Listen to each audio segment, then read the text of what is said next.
আসসালামু আলাইকুম। ভার্সিটি ক কেমিস্ট্রির সুপার শর্ট সিরিজের থার্ড টপিক হচ্ছে আমাদের কণিকার সংখ্যাগত হিসাব। একদমই সহজ টপিক, এরপরেও কয়েকটা জায়গায় কনফিউশন তৈরি হতে পারে। দেখা যায় কি যে সহজ টপিকগুলোই অনেক ক্ষেত্রে স্টুডেন্টদেরকে একটু কনফিউশন তৈরি করে দিলেই এখান থেকে মার্কটা চলে যায়। চলো আমরা একদম ক্লিয়ার করে ফেলতেছি। এইটার যত টাইপের কোয়েশ্চেন আছে সবকিছু তোমাকে দেখাবো। ধরো এখানে একটা কোয়েশ্চেন আছে এক ধরনের, তারপর এটা আরেকটু ভিন্ন ধরনের, তারপর ধরো যে এটা আরেকটু আলাদা টাইপের, তারপর আসো এইটা হচ্ছে আরেকটু আলাদা টাইপের। টোটাল 4টা ধরনের কোয়েশ্চেন তোমাদেরকে আমি দেখাচ্ছি। তো এর আগে চলো একটু আমরা কনসেপ্টটা ক্লিয়ার করে নিই। কনসেপ্টটা হচ্ছে, ধরো আমরা যদি এক্স কে একটা পরমাণু ধরি, এই পরমাণুর বাম পাশে উপরে থাকবে হচ্ছে কি তার ভর বা নিউক্লিয়ন নাম্বার, বাম পাশের নিচে থাকবে তার পারমাণবিক সংখ্যা বা আমরা বলতে পারি হচ্ছে কি প্রোটন নাম্বার। তাহলে পারমাণবিক সংখ্যা বা হচ্ছে প্রোটন নাম্বার। ডান পাশের উপরে থাকবে হচ্ছে কি তার চার্জটা, আর এইখানে থাকবে কি তার অণুতে পরমাণু সংখ্যা। যেমন যদি বলি যে অক্সিজেন 2, এই অণুতে পরমাণু কয়টা? 2টা। এই জিনিসটা মূলত বোঝাচ্ছে। এখন এদের মধ্যে কিছু রিলেশন আছে। রিলেশন গুলো কিরকম? যেমন ধরো আমরা যদি বলি কি ভর, ভর ইকুয়াল কি জানি আমরা? ভর ইকুয়াল জানি হচ্ছে কি পারমাণবিক সংখ্যা প্লাস হচ্ছে কি নিউট্রন সংখ্যা। ওকে, এইটা একটা গেল। আরেকটা হচ্ছে ইলেকট্রন। তো ইলেকট্রন সংখ্যার হিসাবটা কিভাবে করবা? ইলেকট্রন সংখ্যা হচ্ছে, মনে রাখবা, পারমাণবিক সংখ্যা বা প্রোটন সংখ্যা, এইটা থেকে তুমি মাইনাস করবা কি চার্জটা। তো অনেকে শেখা হচ্ছে কি যে প্লাস থাকলে মাইনাস করব, মাইনাস থাকলে প্লাস করব, ওইসব করার দরকার নাই। তুমি জাস্ট একটা মাইনাস চিহ্ন দিয়ে চার্জ যায় আছে তুমি এখানে জাস্ট বসায় দিবা। এতগুলো শিখতে হবে না, এখানে তোমরা 3টা শিখো। একটা হচ্ছে ধরো চার্জ না থাকলে প্রোটন ইকুয়াল ইলেকট্রন সংখ্যা, দরকার নেই। আরেকটা হচ্ছে পজিটিভ থাকলে মাইনাস করব, নেগেটিভ থাকলে প্লাস করবো। 3টা শেখার দরকার আছে? দরকার নেই। তোমার কাজ হচ্ছে কি ইলেকট্রন ইকুয়াল পারমাণবিক সংখ্যা বা প্রোটন সংখ্যা মাইনাস হচ্ছে চার্জ, চিহ্ন সহ আমি বসায় দিব। ঠিক আছে, না থাকলে জিরো বসাবো, হইতে গেল। আচ্ছা, চলো আমরা কোশ্চেন সলভ করি। প্রথমেই থায়োসালফেট আয়নে সর্বমোট যোজন ইলেকট্রন সংখ্যা কত? দেখো এখানে কি বলছে, এটা যোজন ইলেকট্রনের কথা বলছে, ব্যালেন্স ইলেকট্রন। যোজন ইলেকট্রন বলতে কি বোঝাচ্ছে? কোন একটা পরমাণুর এটা সর্বশেষ কক্ষপথে, এটা সর্বশেষ কক্ষপথে যে ইলেকট্রন গুলা সেটা বোঝাচ্ছে। ক্লিয়ার? যোজন ইলেকট্রন বলতে বোঝাচ্ছে এটা সর্বশেষ কক্ষপথের ইলেকট্রন সংখ্যা। তাহলে চলো আমরা হিসাব করে ফেলি এখানে কোনটার কয়টা আছে। প্রথমে আসো সালফার। সালফারের যদি হিসাব করি 2 8, তারপর কি 6, কয়টা আছে? 6টা আছে।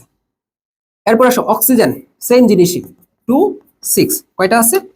6টা আছে। তাহলে আমরা যদি হিসাব করি এখানে দেখো S2O3, S2O3 2 মাইনাস, হিসাব করলে দেখো আমাদের চাচ্ছেটা কি? ইলেকট্রন চাচ্ছে। তাহলে দেখো S2 6 ইন্টু 2 প্লাস অক্সিজেন 3টা 6 ইন্টু 3, তারপর কি বলছিলাম? মাইনাস চার্জ 2 মাইনাসটা মাইনাস 2, 6 দোকানে 12, 3 6 18, মাইনাস মাইনাস প্লাস 2, কত আসতেছে? 32। হইল 32। একদম সহজে আমরা নির্ণয় করতে পারলাম। তাহলে এখানে কোন জিনিসটা আমরা ক্লিয়ার করলাম? যোজন ইলেকট্রন সংখ্যা। মানে যোজন ইলেকট্রন বলে তোমাকে সর্বশেষ কক্ষপথের ইলেকট্রন গুলোকে হিসাব করতে হবে। পরবর্তীতে আসো, বলছে কি ফ্লোরাইড আয়নে প্রোটন সংখ্যা কত? আচ্ছা, এটা কত হইতে পারে?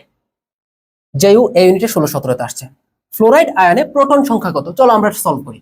তো এটা সলভ করতে গেলে আমরা প্রোটন সংখ্যা বলতে আমরা কি পাচ্ছি এখানে? ধরো প্রোটন সংখ্যা ইকুয়াল হচ্ছে আমাদের কত আছে? 9 মাইনাস কি বলছিলাম? চার্জ 10। 10টা কোথায় আছে? 10টা। যারা এটা উত্তর করবা বিসমিল্লাহ বলে টিচার কেটে দিবে।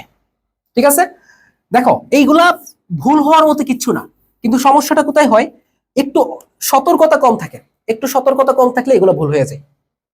ঠিক আছে, অনেকে এই যে প্রোটন সংখ্যা যে বলছে এইটাকে ইলেকট্রন সংখ্যা মনে করে ফেলে, এটা দিয়ে উত্তর করে ফেলে। ভাই প্রোটন সংখ্যা তো দেওয়াই আছে রে ভাই, এটা কি চেঞ্জ আছে? দেওয়াই তো আছে 9টা, এই তো 9টা। বুঝাইতে পারছি?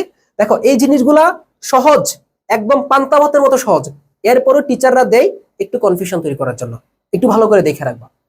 নেক্সট কোয়েশ্চেন, ফসফরাসের 15টি অণুর মধ্যে কয়টি নিউট্রন আছে? এটা আসছে কোথায়? আর ইউতে আসছে, ডিউতে আসছে। খেয়াল করো, ফসফরাসের 15টি অণুর মধ্যে কয়টি নিউট্রন আছে? ফসফরাসের একটি পরমাণুতে কয়টি নিউট্রন আছে? আমরা প্রথমত দেখবো হচ্ছে ফসফরাসের, যদি বলো যে একটি পরমাণুতে নিউট্রন কয়টা? 31 মাইনাস 15, 16টি, তাই না? তারপর একটি অণুতে, একটি অণুতে কয়টা নিউট্রন আছে? একটি অণুতে বলতে আমরা কি বোঝাচ্ছি? P4, তাই না? কয়টা আছে দেখো, 16 ইন্টু 4 কত 64। এরপর বলছে 15টি অণুতে কয়টি আছে, 15টি অণুতে কয়টি আছে, তাহলে কি হবে 64 ইন্টু 15। ক্যালকুলেশন 4 5 20, হাতে আছে 2, তারপর 5 6 30 আর 2 কত তোমার 32। আচ্ছা এরপর আসো 4 একে 4 6 একে 6 কত আসছে 960। 960 বুঝাইতে পারছি।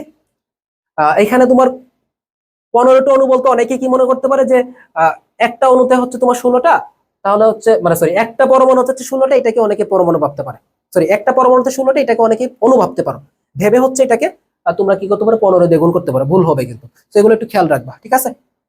নেক্সট আসো, অ্যামোনিয়াম প্লাস আয়নে মোট কতটি নিউট্রন আছে? এটা একটা কনফিউজিং কোয়েশ্চেন। কোথায় আসছে? চট্টগ্রাম ইউনিভার্সিটি 16-17 আসছে, এটা আমি প্রায়ই পড়াই। অ্যামোনিয়াম প্লাস আয়নে কতটি নিউট্রন আছে? ফার্স্ট অফ অল আসো, নাইট্রোজেনের নিউট্রন কয়টা? নাইট্রোজেন নিউট্রন কয়টা বলো? নাইট্রোজেনের ভর হচ্ছে 14 মাইনাস পারমাণবিক সংখ্যা 7, তাহলে কয়টা আছে? 7টা। তারপর হাইড্রোজেনের ক্ষেত্রে নিউট্রন কয়টা? এইখানে অনেকে ভুলটা করে, অনেকে মনে করে কি হাইড্রোজেনের নিউট্রন সম্ভবত কয়টা তোমার একটা।